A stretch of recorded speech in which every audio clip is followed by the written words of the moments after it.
कर लिया इरादा हमने, हर बच्चा स्कूल जाएगा, स्कूल जाएगा हर बच्चा, शिक्षा का अधिकार पाएगा।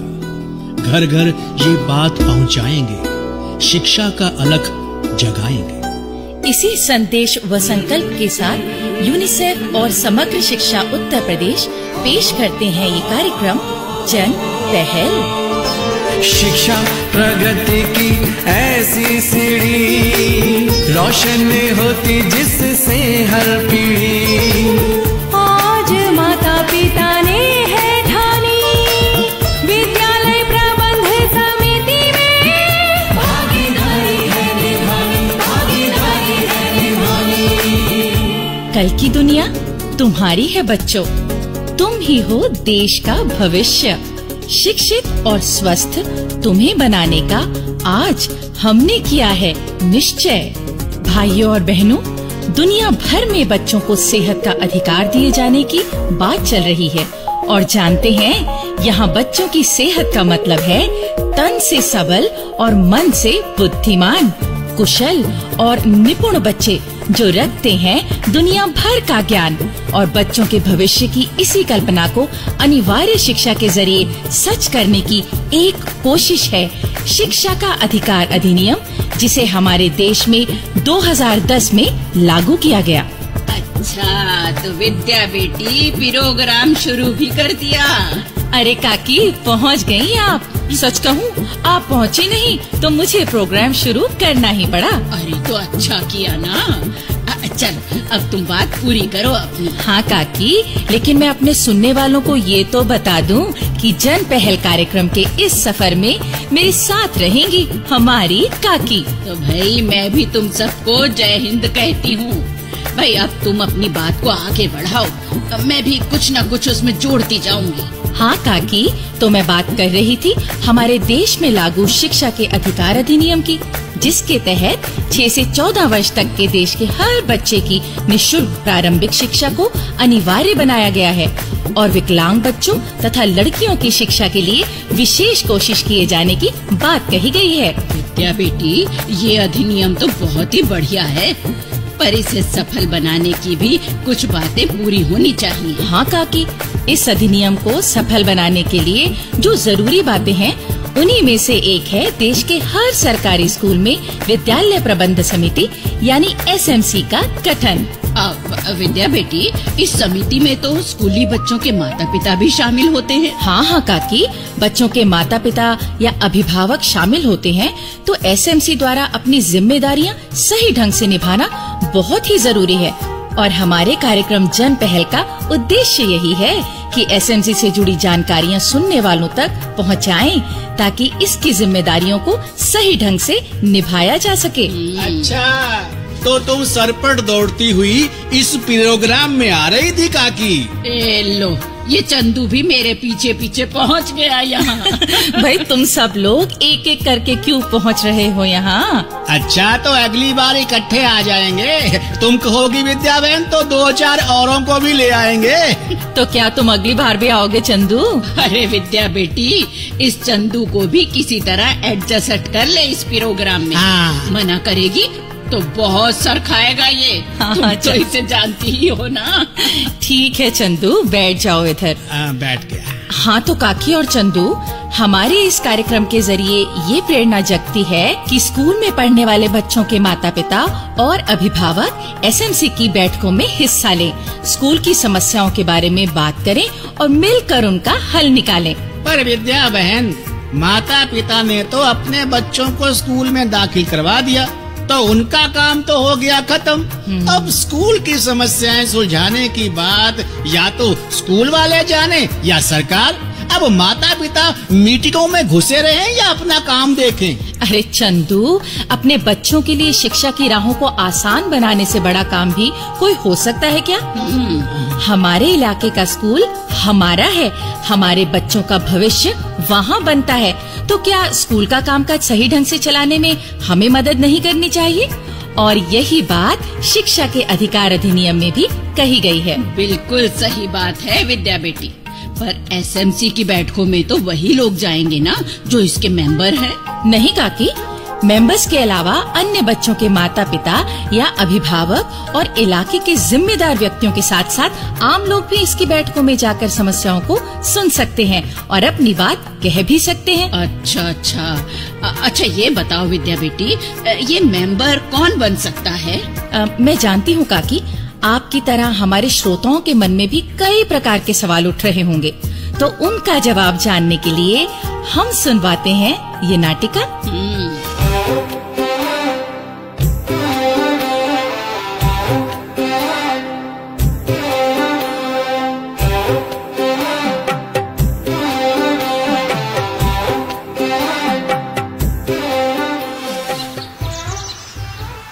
अरे वाह सुखलाल, हाँ?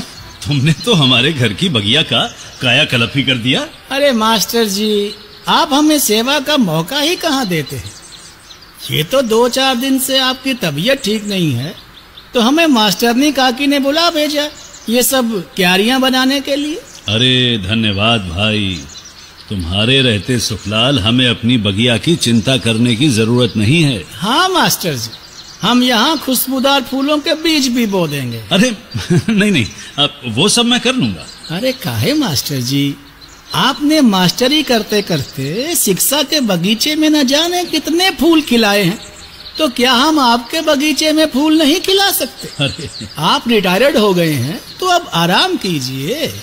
हाँ सुखलाल, स्कूल में पढ़ने वाले बच्चे भी खिलते फूलों जैसे ही होते हैं। अच्छा सुनो, तुम तो अपनी मुनिया को स्कूल भेजते हो ना? हाँ मास्टर जी, भेजते हैं, और मुनिया पढ़ने में बहुत तेज है। अच्छी बात हाँ। है। अब तुम अपने टोले के बाकी बच्चों को स्कूल भेजवाओ, उनके माता पिता से कहकर।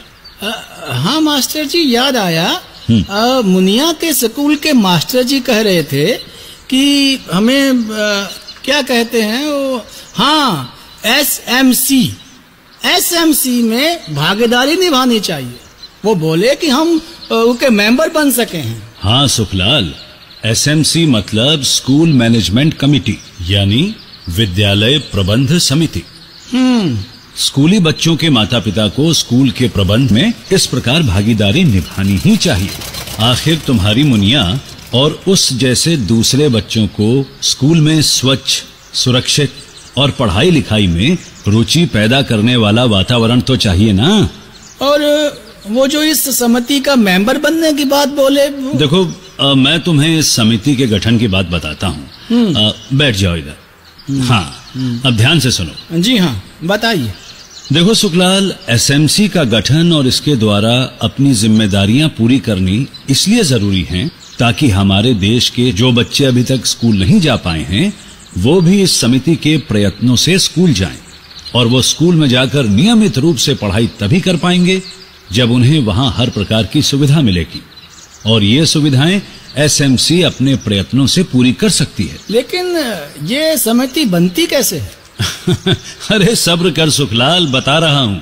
तो ऐसा है कि एसएमसी के गठन के लिए स्कूल का मुख्य अध्यापक, स्कूल में पढ़ने वाले बच्चों के माता पिता और अभिभावकों की एक आम सभा बुलाते हैं, और उसमें एसएमसी के गठन के लिए हर कक्षा से कम एक बालक के माता पिता तथा अनुसूचित जाति, अनुसूचित जनजाति तथा अन्य पिछड़े वर्ग के बालकों के माता पिता को चुना जाता है। अच्छा मास्टर जी, इस समिति में कुल कितने सदस्य होते हैं? सुखलाल, समिति के कुल 15 सदस्यों में से 11 सदस्य उस स्कूल में पढ़ने वाले बच्चों के माता पिता या अभिभावक होते हैं। और बाकी मेंबर कौन कौन होते हैं? देखो, इनमें एक सदस्य ग्राम पंचायत, नगर पालिका या नगर परिषद जैसी स्थानीय संस्थाओं द्वारा मनोनीत यानी तय किया जाता है, तथा एक सदस्य नर्स या एएनएम होती है। उस पर तो बच्चों की सेहत की देखभाल की जिम्मेदारी होती होगी ना? हाँ। और एक सदस्य जिला मजिस्ट्रेट द्वारा नामित लेखपाल होता है, जो मुख्य रूप से स्कूल की जमीन से जुड़े मामले निपटाता है। इसी प्रकार विद्यालय प्रबंध समिति के सचिव के रूप में स्कूल के मुख्य अध्यापक या कोई वरिष्ठ अध्यापक कार्य करते हैं। मास्टर जी, इस समिति में तो महिलाएं भी होती होंगी ना? हाँ भाई सुखलाल, बच्चों की जरूरतों को माँ से ज्यादा कौन समझ सकता है। हाँ। इसलिए इस समिति में कम से कम 50% महिलाओं का होना जरूरी है, तथा समिति के अध्यक्ष या उपाध्यक्ष के रूप में किसी महिला का होना जरूरी है। अच्छा मास्टर जी, ये समिति एक बार में बन गई तो क्या बन गई सदा के लिए? नहीं भाई, एसएमसी का गठन 2 साल के लिए होता है। अब देखो सुखलाल, तुम अगर इसके मेंबर बनते हो तो अपनी जिम्मेदारियां ध्यान से पूरी करना। जिम्मेदारियां? अरे चिंता मत करो, उनके बारे में भी मैं तुम्हें बता दूंगा। आखिर हम सब ने मिलकर ही तो स्कूल की एसएमसी को आगे बढ़ाना है। हाँ मास्टर जी। क्यों काकी, मन में उठने वाले सवालों का जवाब मिला कि नहीं? हाँ बेटी, कुछ जवाब तो मिल गए। बाकी आने वाले प्रोग्रामों से भी हमें मिलते रहेंगे। ठीक कहा ना भाइयों बहनों, अब हमारा हर प्रोग्राम तुम जरूर सुनना। हाँ भाइयों बहनों, क्योंकि हर प्रोग्राम में हम आपको सुनवाएंगे आपकी पसंद के लोकगीत। लीजिए सुनिए आज का लोकगीत, जिसमें एक विवाहिता अपनी सहेलियों को अपने दिल की बात बता रही है। मेरो बाल में सूबेदार सूबेदार मोबे हुक्म चलावे घड़ी घड़ी। मेरो बाल में सूबेदार सूबेदार मोबे हुक्म चलावे घड़ी घड़ी।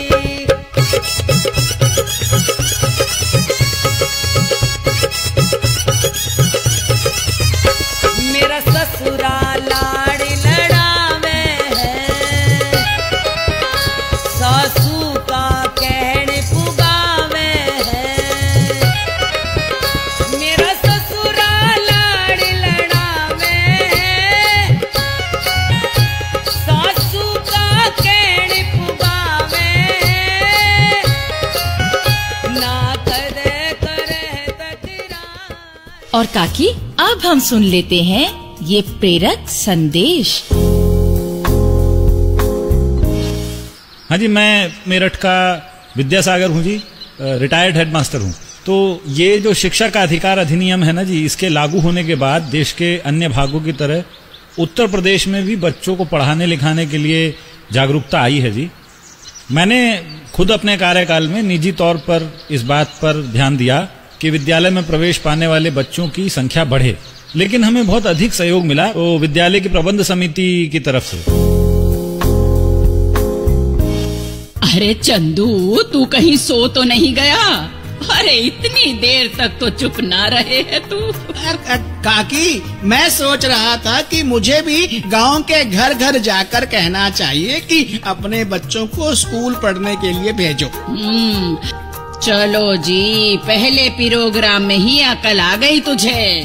पर मैं जाकर क्या खास बात बोलूं सबको? चंदू, तुम उन्हें एक बात तो जरूर बोलना कि जब परिवार का कोई बच्चा स्कूल से पढ़ लिख कर आता है तो वो सारे परिवार को शिक्षित करता है। अब उस दिन अपना काशी स्कूल का काम कर रहा था, तभी उसके पिता आए और भूख के मारे एकदम खाने को बैठ गए। तब काशी ने उन्हें टोका, नहीं पिताजी, जाइए पहले अच्छी तरह हाथ धोकर आइए। हमारे मास्टर जी कहते हैं कि खाने से पहले और शौच के बाद साबुन या राख से हाथ धोने की आदत परिवार को बीमारियों से दूर रखती है। जानते हैं फिर क्या हुआ?